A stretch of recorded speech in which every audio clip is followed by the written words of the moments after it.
전에 저희 교회에서 그 컴패션 선데이를 한번 했을 때 그때 그 차인표 씨가 예고도 없이 와가지고 저희는 진짜 올 줄 몰랐거든요. 예고도 없이 오셔가지고 저쪽 뒤편에 이렇게 앉아 있었거든요. 해중석에. 근데 그 옆에 어떤 자매님이 이제 앉아 있었는데 그 옆에 자매님 옆에 이렇게 앉은 거예요. 근데 그 자매님이 좀 느낌이 좀 이상해가지고 예배를 드리다가 그분이 이렇게 우리 교회에서는 좀처럼 볼 수 없는 그 우람한 팔뚝이 이상하게 느껴져가지고 이렇게 봤더니 차인표 씨였던 거예요. 여러분 그 자매가 그날 예배를 제대로 드렸겠어요? 그날 예수님보다 더 유명한 것 같은 분이 확실히 예수님보다 더 잘생긴 분이 거기 옆에 앉아 있는데 그게 예수님께 집중이 됐겠습니까? 아마 굉장히 힘들었을 것 같은 생각이 들어요. 우리가 매주 이렇게 예배를 드립니다. 주일 예배를 드리는데 그 예배가 늘 하나님께서 받는 그런 예배라고 그러기를 원하지만 그럴 거라는 보장은 사실은 없습니다. 어떨 때는 예배 같은 예배를 드리는데 어떨 때는 영 아닌 것 같은 여러분들 아마 개인적으로도 그렇게 경험하신 것이 있을 겁니다. 어떨 때는 내가 오늘 예배 잘 드렸다, 오늘 예배 성공했다 이런 생각이 들 때도 있지만 어떨 때는 또 오늘은 진짜 완전히 그냥 딴 생각하다가 오늘 완전 예배가 아닌 것 같아, 예배에 실패했어 이런 생각이 들 때도 있을 겁니다. 여러분 어떻게 예배를 예배되게 할까요? 이것은 굉장히 심각한 질문입니다. 이것은 굉장히 중요한 질문이에요. 왜냐하면 하나님께서 우리의 예배를 매우 중요하게 여기시기 때문이에요. 성경에 보면 하나님은 다른 어떤 누구보다도 예배하는 자를 찾으신다 그랬습니다. 설교 잘하는 사람, 찬양 잘하는 사람, 봉사 잘하는 사람, 헌금 많이 내는 사람이 아니라 예배하는 자를 찾으신다 그랬어요. 매우 중요합니다. 뿐만 아니라 예배는 우리의 신앙 그뿐만 아니라 우리의 삶에도 매우 큰 영향을 미칩니다. 그래서 아주 중요해요. 우리가 예배에 성공하면 삶에도 성공하고 예배에 실패하면 삶에도 실패한다는 말도 있어요. 여러분 들어보셨어요? 우리가 정말로 우리의 창조자, 우리의 존재의 뿌리가 되시는 그리고 우리 삶을 주장하고 계시는 그 하나님을 제대로 예배하면 우리 삶도 제대로 간다는 거예요. 근데 예배가 잘못되면 모든 게 흐트러진다는 겁니다. 그래서 어떻게 하면 예배를 예배될까 하는 질문은 우리에게 매우 중요한 질문입니다. 우리는 이 질문에 대한 대답을 얻어야 돼요. 저는 오늘 느헤미야서 12장 27절부터 47절의 본문 말씀을 근거로 해서 어떻게 하면 우리의 예배가 예배될 수 있을지, 그것을 그렇게 가능하게 만드는 요소가 무엇일지 여러분과 좀 생각해 보기를 원하는데, 먼저 본문의 내용을 제가 간단하게 여러분에게 설명을 해드리고 그렇게 가도록 하겠습니다. 오늘 이 얘기는 느헤미야가 예루살렘 성벽을 재건하고 완공하고 그 성벽에 대한 봉헌 예배를 드리는 것으로 시작이 됩니다. 우리가 본 것처럼 느헤미야는 허물어져 있던 예루살렘 성벽을 재건을 하고 그러고 나서는 사실은 봉헌 예배를 바로 해야 되는데 그렇게 하기보다는 언약 갱신을 했습니다. 심령의 부흥부터 먼저 이루어졌어요. 그러고 나서 이제 봉헌 예배를 드리는 겁니다. 그들이 제일 먼저 이 봉헌 예배를 드리면서 한 일은 곳곳에서 레위 사람들을 찾아오는 일이었었어요. 왜냐하면 봉헌식의 찬송 사역 때문에 그랬습니다. 여러분 아주 오래전부터 이 기독교 예배는 찬송이 매우 중요한 역할을 했어요. 이건 굉장히 좀 독특한 현상이에요. 여러분 불교에도 보면 찬불가가 있잖아요. 근데 사실은 불교는 찬양하는 종교가 아닙니다. 그거는 사실은 그분들이 우리 기독교에게서 이렇게 이렇게 빌려간 거예요. 우리가 찬송가를 부르고 하니까 그들도 찬불가를 부르는데 불교는 찬송하는 종교가 아니에요. 근데 기독교는 찬송이 매우 중요했고 특별히 음악이 아주 중요했습니다. 왜냐하면 하나님께서 음악을 만드신 분이기 때문이에요. 하나님은 음감이 매우 뛰어나신 분이십니다. 특별히 그분은 자기 백성들의 찬송 소리를 너무나 듣기를 원하시고 그것을 매우 중요하게 생각하십니다. 그래서 레위 사람들부터 찾은 거예요. 27절 말씀을 보실까요? 예루살렘 성벽이 완성되어서 봉헌식을 하게 되었다. 사람들은 곳곳에서 레위 사람을 찾아내어 예루살렘으로 데려왔다. 감사의 찬송을 부르며 심벌들을 치며 금은과 수금을 타며 즐겁게 봉헌식을 하려는 것이었다. 여러분, 여기 나오는 악기들, 심벌즈라든지 금은고라든지 수금이라든지 이런 악기들을 한번 생각해 보세요. 그리고 그것들이 내는 소리를 한번 떠올려 보십시오. 그리고 정말 그 찬양하는 사람들이 와서 찬송하는 그 모습을 한번 생각해 보세요. 바야흐로 축제가 벌어질 상황입니다. 정말로 셀러브레이션이 있게 되는 거예요. 그런데 그 전에 해야 될 일이 있었습니다. 30절이에요. 제사장들과 레위 사람들은 몸을 깨끗하게 하는 예식을 치른 다음에 백성과 성문들과 성벽을 깨끗하게 하는 예식을 올렸다. 구약에서 말하는 소위 정결 예식이라는 겁니다. 이 정결 예식은 죄로부터 깨끗하게 되는 것, 그리고 하나님께 거룩한 용도로 쓰임받기 위해서 구별되는 것을 상징하는 그런 예식입니다. 구체적으로 그 정결 예식을 어떻게 했는지 여기서 자세히 설명하고 있지는 않지만 우리가 다른 구약의 장들을 보면 몸을 깨끗하게 씻고 성적인 것들을 절제하고 그리고 아마 옷을 빠는 그런 행위가 거기에 포함되었을 것입니다.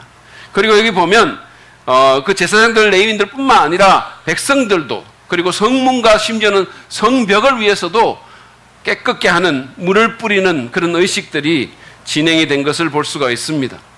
그런 다음 느헤미야는 유다의 지도자들을 이 성벽 위로 올라오게 만들었어요. 여러분 기억나실지 모르겠지만 처음에 이 허물어진 성벽을 지으려고 할 때 그 대적들이 와서 방해하는 방해꾼들이 와가지고 여우 한 마리만 거기 올라가도 허물어지겠다고 조롱한 거 생각나세요? 바로 그 성벽이 이제 완성이 된 겁니다. 든든히 서 있게 된 거예요. 그리고 그것을 건축했던 사람들, 그 소리, 그 조롱의 소리를 들으면서 그것을 아주 그냥 열심히 땀을 흘리며 건축했던 그 사람들이 이제 그 위에 올라와 있는 거예요. 여러분 사진을 한번 보시겠어요? 이런 식입니다. 말하자면 이런 엄청난 성벽 위에 사람들이 이제 올라와 있는 겁니다. 얼마나 감개무량했을까요? 아마도 하나님의 은혜가 온몸으로 느껴졌을 거예요. 거의 이 성벽이 허물어진 지 150년 동안 계속해서 허물어져 있었는데 정말 그것이 이렇게 되리라고는 상상도 못했는데 이제 이 성벽이 온갖 방해에도 불구하고 온갖 문제에도 불구하고 이렇게 든든히 서서 사람들이 그 위에 올라가게 된 것입니다. 그러니 얼마나 감사가 넘쳤겠습니까? 하나님의 은혜가 얼마나 정말 절실하게 느껴졌을까요? 그래서 느헤미야는 여기 올라둔 사람들을 찬양대로 두 편으로 나눠가지고 한 팀은 성벽의 오른쪽으로 한 팀은 왼쪽으로 행진하게 했습니다. 먼저 31절 말씀 보시죠. 나는 유다 지도자들을 성벽 위로 올라오게 하고 감사의 찬송을 부를 큰 찬양대를 두 편으로 나누어 서게 하였다. 한 찬양대는 오른쪽으로 그런 문 쪽을 보고 성곽 위로 행진하게 하였다. 근데 이 행렬은 우리가 36절에 보면 학사 에스라가 이끌었습니다. 그리고는 에스라의 뒤를 이어서 유다 지도자들이 절반이 따르고 그리고는 제사장들 그리고 노래하는 찬양대 레위인들이 그 뒤를 쭉 따라갔어요. 그들은 샘문에서 다윗궁을 지나서 수문에서 이게 멈추게 됩니다. 그리고 더 올라가게 돼요. 그리고 왼쪽으로 행진한 또 다른 팀에는 느헤미야가 들어갑니다. 이게 38절, 39절에 그 기록이 있습니다. 여러분 다 같이 한번 한 목소리로 읽어보시죠. 시작. 다른 한 찬양대는 반대쪽으로 행진하게 하였다.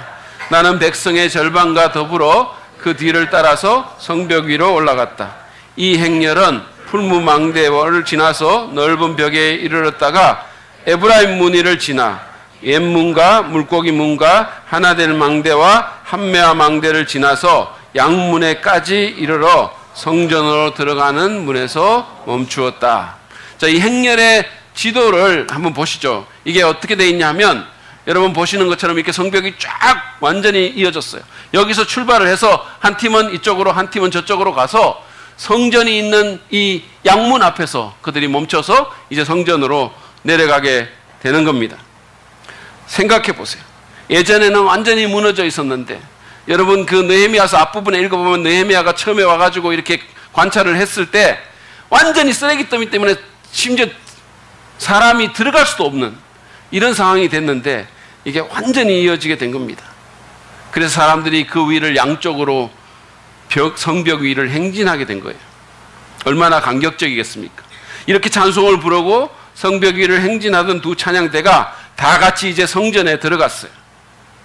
그리고 40절에 그 얘기가 나옵니다. 감사의 찬송을 부르는 두 찬양대는 하나님의 성전에 들어가 멈추어 섰다.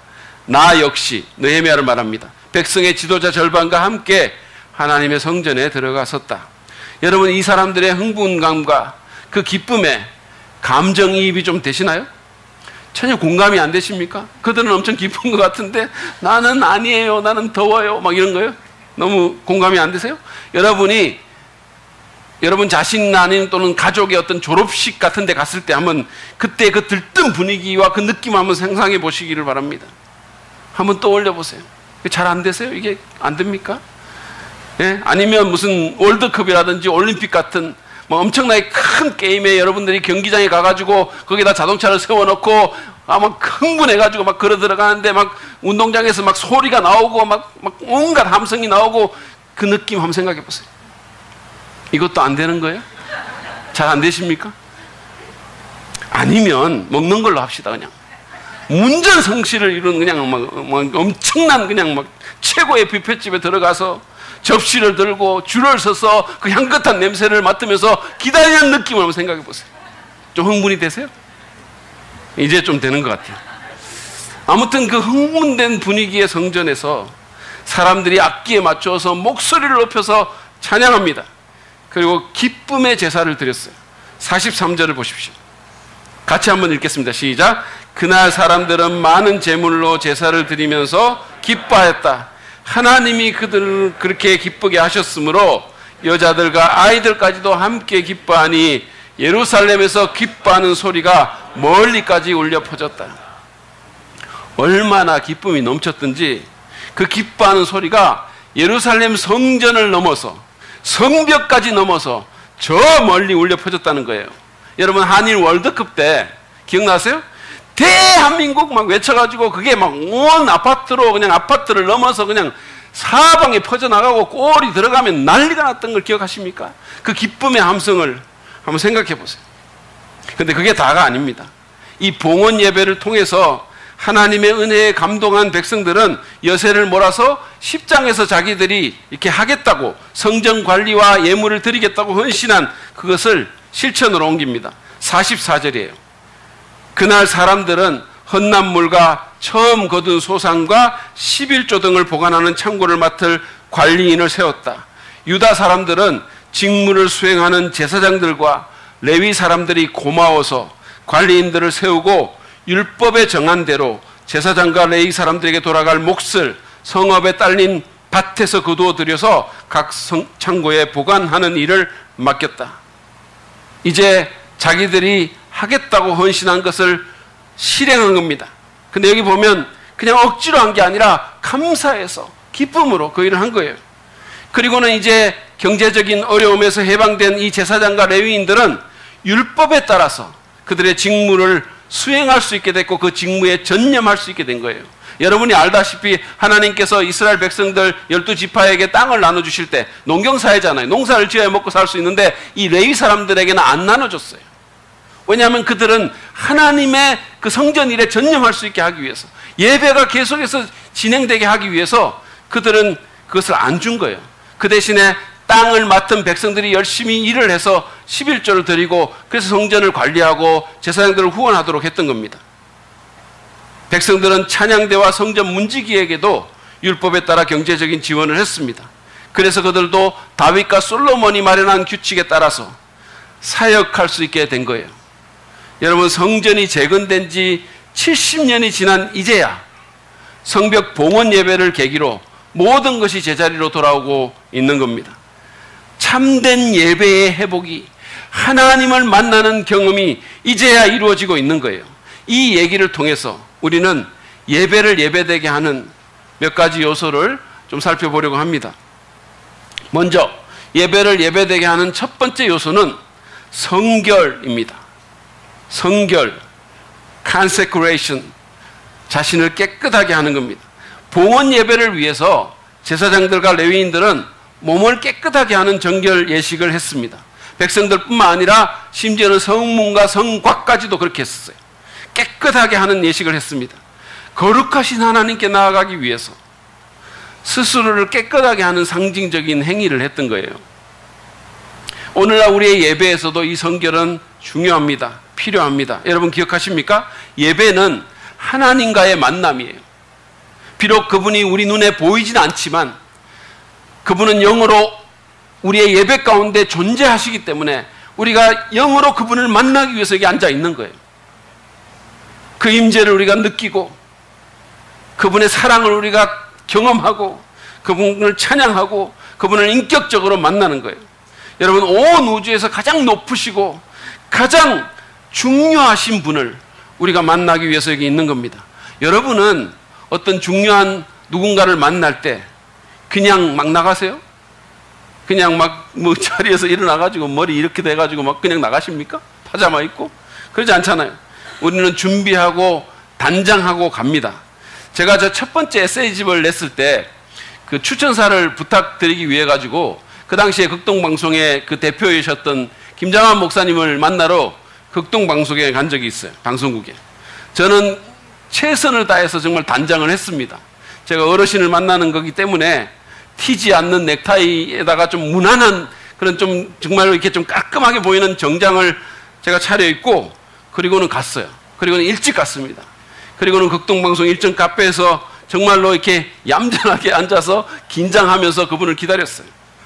근데 그분이 조금 늦게 나와가지고는 제 인사를 받으시고 그리고는요 저를 보고는 알았어 잘 써줄게 이러시더라고요. 그냥 별 말이 없어. 알았어 잘 써줄게. 원고는 비서실에 넘겼지? 이러시는 거예요. 그러고는 그냥 가시는 거예요. 저는 조금 그래도 얘기를 할 줄 알았는데 전혀 얘기가 없으시고 잘 써준다는 거예요. 그리고는 뭐 바쁘시니까 또 나가시면서 그냥 우연히 만난 어떤 남자 탤런트를 만났는데 그 사람하고 더 많이 얘기를 하는 거예요.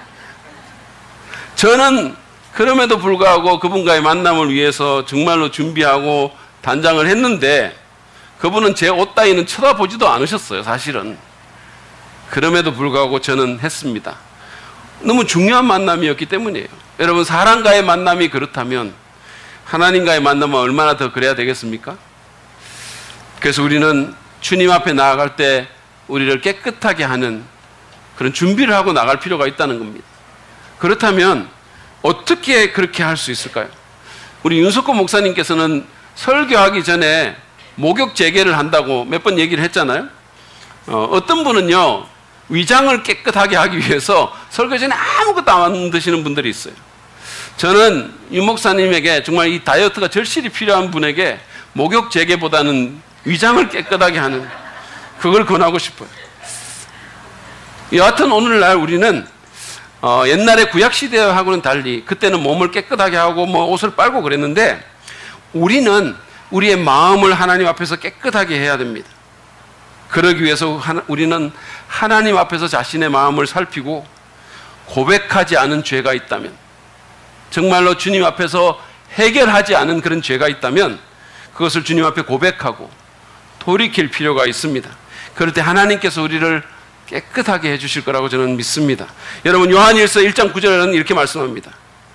우리 같이 한번 읽겠습니다. 시작. 우리가 우리 죄를 자백하면 하나님은 신실하시고 의로우신 분이셔서 우리 죄를 용서하시고 모든 불의에서 우리를 깨끗하게 해주실 것입니다.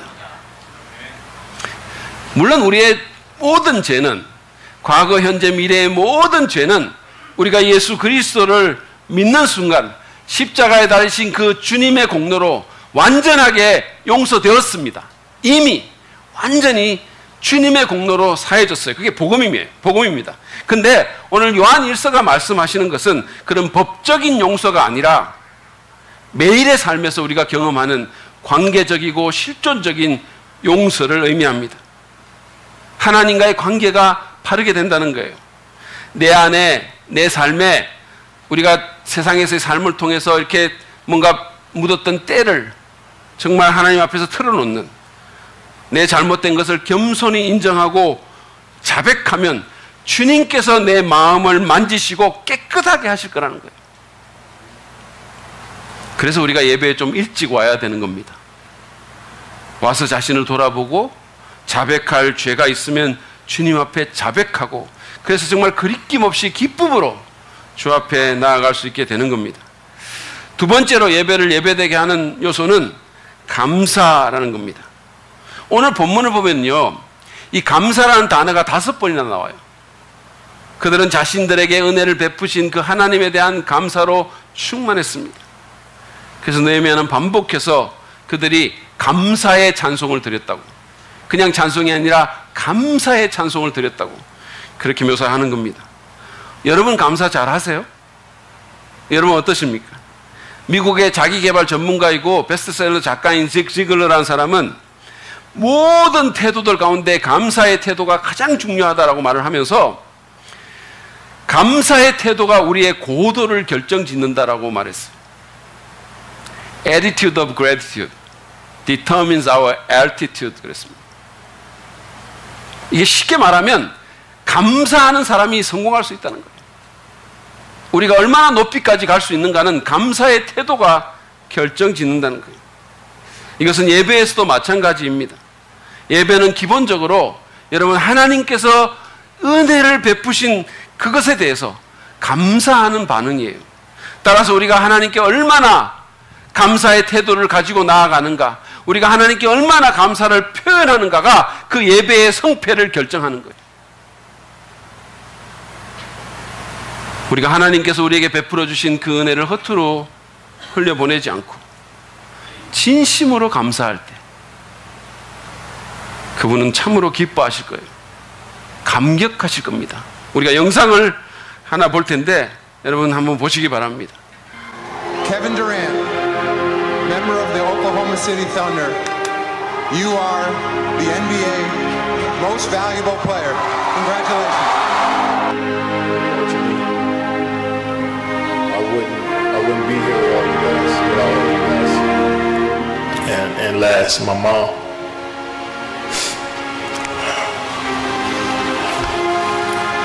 I don't think you know what you did.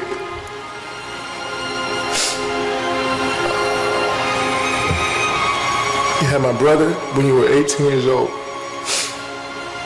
3 years later, I came out. We were stacked. The odds were stacked against us. Single parent with 2 boys by the time we were 21 years old. Everybody told us we weren't supposed to be here. We moved from apartment to apartment by ourselves. One of the best memories I had is when we moved into our first apartment. No bed, no furniture. And we just all sat in the living room and just hugged each other. Because that's what we thought we made it. And when something good happens to you, I don't know about you guys, but I tend to look back to what brought me here. And you wake me up in the middle of the night in the summer times, making me run up a hill, making me do push-ups, screaming at me from the sideline of my games at 8 or 9 years old. We wasn't supposed to be here. You made us believe. You kept us off the street, put clothes on our backs, food on the table.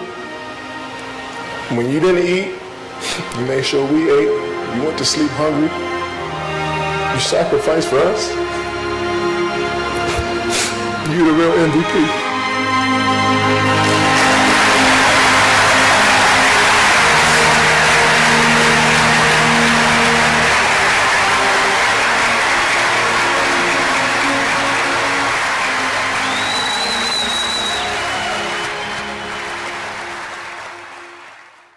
여러분 감사의 감동이 느껴지시나요?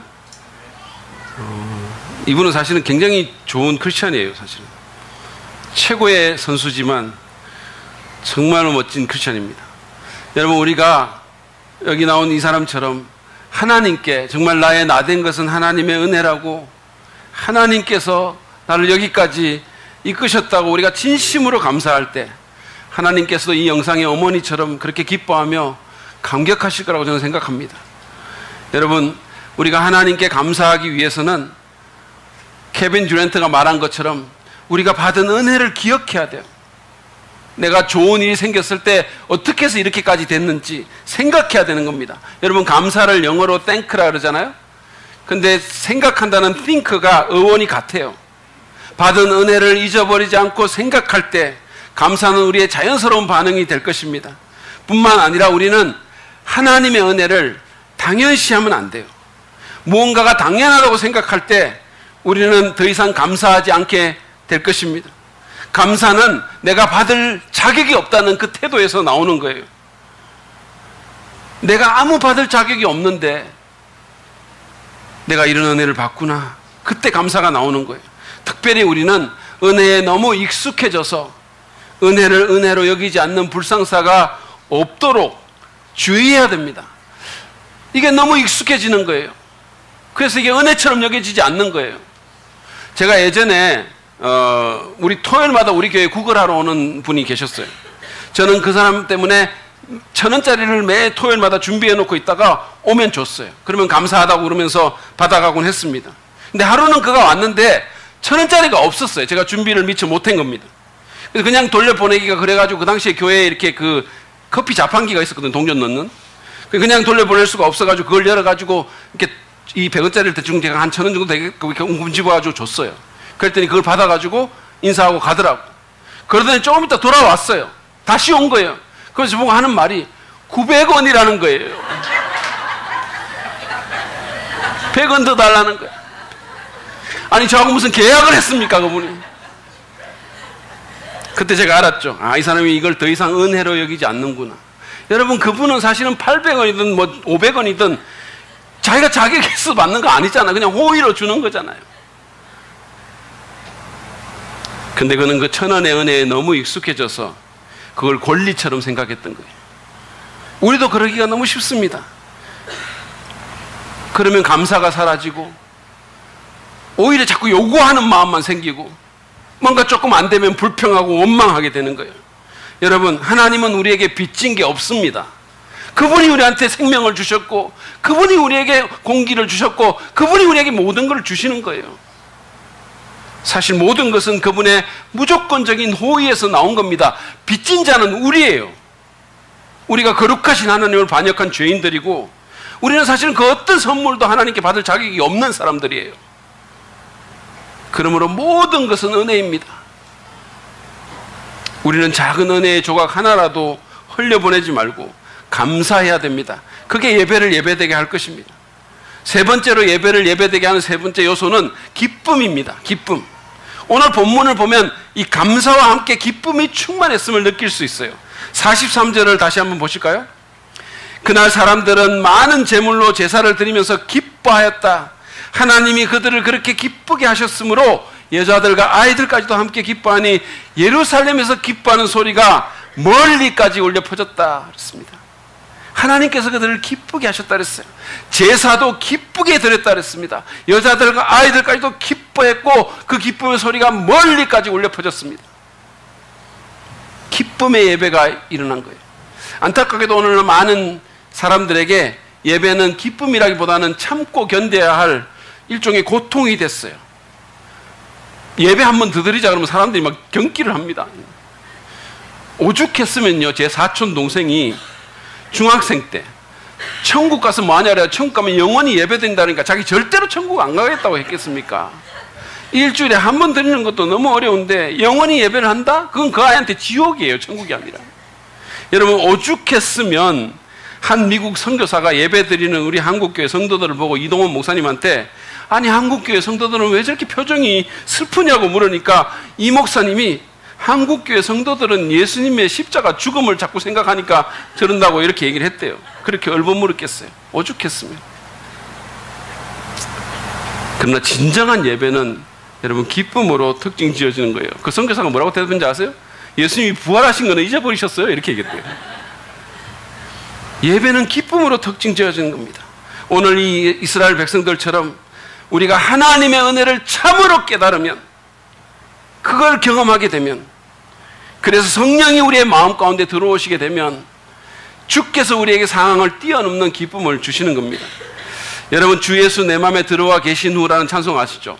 주 예수 내 맘에 들어와 계신 후 뭐 이런. 근데 제가 다 부르면 여러분 기쁨이 깨질 거고, 어쨌든 가사가 이렇습니다. 주 예수 내 맘에 들어와 계신 후 변하여 새 사람 되고, 내가 늘 바라던 참빛을 찾음도 주 예수 내 맘에 오심, 주 예수 내 맘에 오심, 주 예수 내 맘에 오심, 물밀듯 내 맘에 기쁨이 넘침은 주 예수 내 맘에 오심.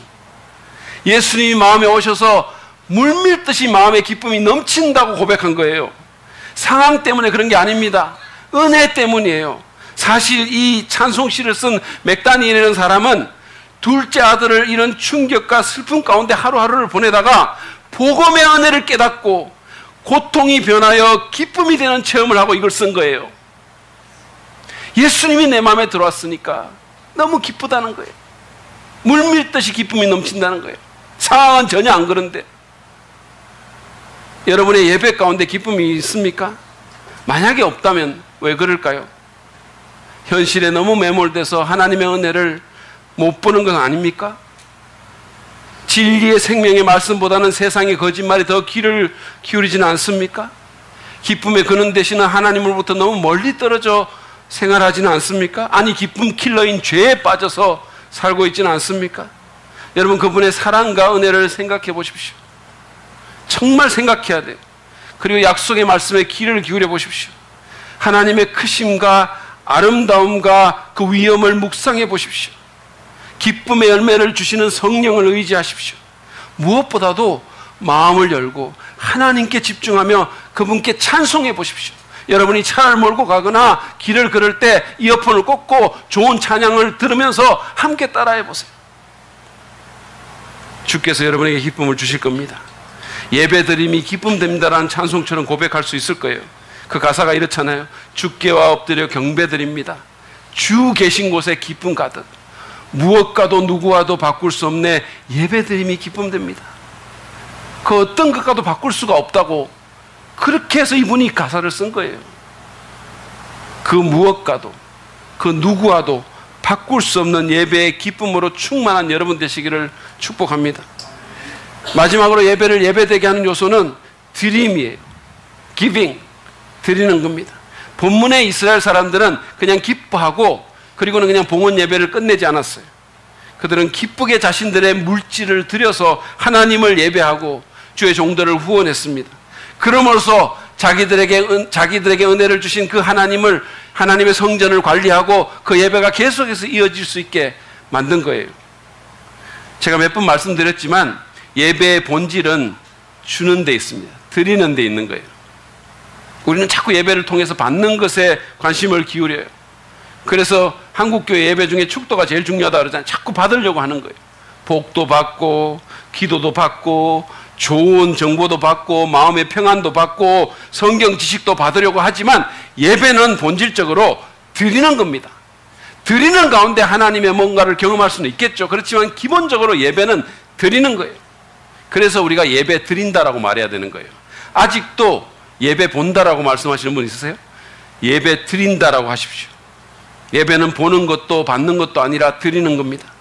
근데 그 드리는 것 중에 하나가 우리의 물질이에요. 우리는 우리가 소중히 여기는 물질을 들여서 하나님을 예배합니다. 하나님을 잘 모르는 분들은, 그분의 은혜와 사랑도 경험하지 못한 그런 분들은 왜 헌금을 드리는지 굉장히 이해를 잘 못해요. 여러분, 이 한국교회 헌금에 대한 문제가 사실은 많은데 그것은 교회의 잘못도 물론 있겠죠. 그렇지만 은혜를 경험하지 못한 사람들의 입장에서 보면 이게 너무 이해가 안 가는 거예요. 아니, 왜 아까운 돈을 거기 드리냐? 왜 그러지? 그들은 이해하지 못하지만 믿는 자들은 기쁨으로 드리는 거예요. 저는 저희 집사람하고 연애할 때 돈이 아깝다고 생각해 본 적이 한 번도 없어요. 제가 돈을 많이 썼는데 정말 아깝다고 생각한 적이 한 번도 없었어요. 지금은 아닙니다. 지금은 많이 아까워요. 근데 그때는 안 그랬어요. 이건 사실 제 아내도 마찬가지예요. 어떻게든 자기 돈 안 쓰고 제게 뭔가 돈이 조금 있으면 어떻게든 빼내가려고 너무나 애를 쓰고 고민을 하고 기도하고 창의적으로 생각하고 그래요. 사실 제가 보니까 우리 부부는 그런 거 아닌 것 같고, 정말 인고 부부인 우리 윤석권 목사님도 그런 것 같았어요. 제가 전에 왜 외부에 나가가지고 강의를 한번 받아가지고 우리 뭐 그런 거 받으면 우리 집사람 다 준다고 얘기한 적이 있잖아요. 그래가지고 제가 개평처럼 받은 것도 결국은 뜯겼다고, 그러니까 물론 제가 토해낸 거지만 그랬다고 그런 얘기를 했잖아요. 근데 이게 이 고백이 윤석헌 목사님에게 의도치 않은 피해를 줬어요. 그러고 나서 이제 그 후에 어디서 설교하고 사례를 좀 받은 모양인데, 유영희 사모님이 우리 집 얘기를 하면서 담임 목사님도 그러는데 내놔 그러면서 반환을 요구하는 거예요. 그 윤 목사님 버티면서 안 주려고 막 애를 쓰다가 정 그러면 반팅이라도 하자고 막 사정을 했는데 안 받아들여졌다는 거예요. 참, 보니까 우리 영화도 돈 앞에서는 별 수가 없어요. 근데 사실 여러분, 연애할 때는 그 부부도 그렇고 저희 부부도 그렇고 돈에 대해서 그렇게 치사하게 그러지 않았어요. 정말 기쁘게 줬습니다. 못 줘서 정말 한이지. 왜냐하면 사랑했기 때문이죠. 헌금은 억지로 하거나 마지못해 드리는 의무금이 아니에요. 무슨 억지로 해야 되는 의무금, 공과금 이런 거 아닙니다. 여러분 중에 혹시 억지로 드리는 분 있으시면 그냥 안 드려도 괜찮으실 것 같아요. 그냥 기쁘게 딴 거 쓰시면 됩니다. 하나님은 억지로 드리는 거 안 받는다 그러셨어요. 근데 그냥 그렇다고 또 억지로 안 하겠다 하지 말고 마음을 바꿔서 기쁘게 드리라는 말씀이에요. 여러분, 자기 아들도 아끼지 않고 우리를 살리기 위해서 주신 그 하나님의 은혜와 사랑에 감동이 되면 기쁨으로 드리는 거예요. 제가 처음 헌금 자발적으로 한 게 구원받고 자발적으로 했어요. 너무 감사하더라고. 너무 기쁘더라고. 너무 드리고 싶은 거예요. 바울은 고린도 교회 헌금을 격려하기 위해서 주님의 은혜를 상기시켰습니다. 여러분, 고린도후서 8장 9절 말씀인데 우리 같이 한번 읽겠습니다. 시작. 여러분은 우리 주 예수 그리스도의 은혜를 알고 있습니다. 그리스도께서는 부요하나 여러분을 위해서 가난하게 되셨습니다. 그것은 그의 가난으로 여러분을 부요하게 하시려는 겁니다. 바로 이 은혜의 인식이 우리를 하여금 기쁘게 지갑을 열게 하는 거예요. 저는 사실은 가난한 유학생 시절부터 11조를 드렸는데, 그리고 그때는 사실 돈 액수는 큰 게 아니지만 비중의 측면에서는 그게 상당히 우리한테 컸는데 아깝다는 생각 한 번도 한 적 없어요. 정말 기쁨으로 드렸고 그건 지금까지도 마찬가지예요. 왜 그럴까요? 주님이 제게 먼저 주셨기 때문이고 더 많이 주셨기 때문이에요. 비교할 수 없습니다. 그것은 우리 교회 다른 교역자들의 경우도 마찬가지일 거예요. 사실은 우리 교회 전도사님들 같은 경우, 또 우리 부목사님 같은 경우에 재정적으로 보면 우리 교회에서 가장 가난한 층에 속하겠지만 누구보다도 기쁘게 후하게 드리는 걸로 제가 알고 있어요. 여러분, 주님께서 여러분에게 주신 그 은혜를 생각해 보십시오. 그 은혜에 여러분의 마음이 젖어들기를 바랍니다. 그리고 그분의 교회와 그 사역자들을 선물로 보십시오. 본문의 유대인들은 성전 직무를 수행하는 그 제사장들과 레위 사람들이 고마워졌다 그랬어요. 하나님의 은혜가 그들을 가득 채우니까 그 은혜를 전달해 주는 사람들이 고마워진 거예요. 그래서 물질을 드렸다고 했어요. 하나님의 은혜를 알고 교회를 통해서 내게 주어진 혜택과 사람들을 선물로 보면 우리는 기쁘게 드릴 수 있는 거예요. 그럴 때 드린 우리에게도 기쁨이 넘치고 하나님의 일이 이루어지고 하나님께서 영광을 받으실 것입니다. 그럴 때 우리의 삶도 더 풍성해지고, 그럴 때 우리가 물질주의로부터 해방되는 기쁨을 느끼게 되고 우리 삶이 더 여유로워지고, 그럴 때 예배도 진정한 예배가 될 수 있게 될 것입니다. 오늘 우리는 예배를 예배되게 하는 4가지 요소에 대해서 살펴봤습니다. 그것은 성결과 감사와 기쁨과 드림이에요. 여러분, 이 가운데서 여러분에게 가장 부족한 것은 무엇입니까? 여러분이 정말로 결단해야 될 것은 무엇입니까? 그 부분을 도와달라고 하나님께 기도하고 결단하지 않겠습니까? 그러시기를 바랍니다. 근데 제가 설교를 맺으면서 마지막으로 언급하고 싶은 것은 이 4가지가 다 하나님의 은혜와 연결되어 있다는 거예요. 하나님의 놀라우신 은혜, 특별히 그 아들을 십자가에서 희생시키고 우리를 살려주신 그 하나님의 은혜를 우리가 경험하고 또 기억하면, 그리고 삶 속에서 그것을 계속해서 누리면 우리는 성결과 감사와 기쁨과 드림의 반응을 자연스럽게 할 수 있을 것입니다. 여러분은 십자가의 그 은혜를 믿음으로 받아들이셨나요? 그냥 이론이 아니라 정말로 은혜가 여러분에게 은혜가 되십니까? 저는 지금부터 37년 전에 그 은혜를 경험하고 그 이전에는 없었던 성결과 감사와 기쁨과 드림의 삶을 살 수 있게 됐어요. 그리고 그런 예배를 드릴 수 있게 됐어요. 완벽하다는 뜻이 절대 아닙니다. 뭔가 분명한 변화가 제게 있게 됐다는 얘기예요. 혹시 우리 가운데 아직 예수님의 십자가 은혜를 모르는 분이 여기에 있다면 주님께 기도하지 않겠습니까? 하나님, 저도 그 은혜를 받기를 원합니다.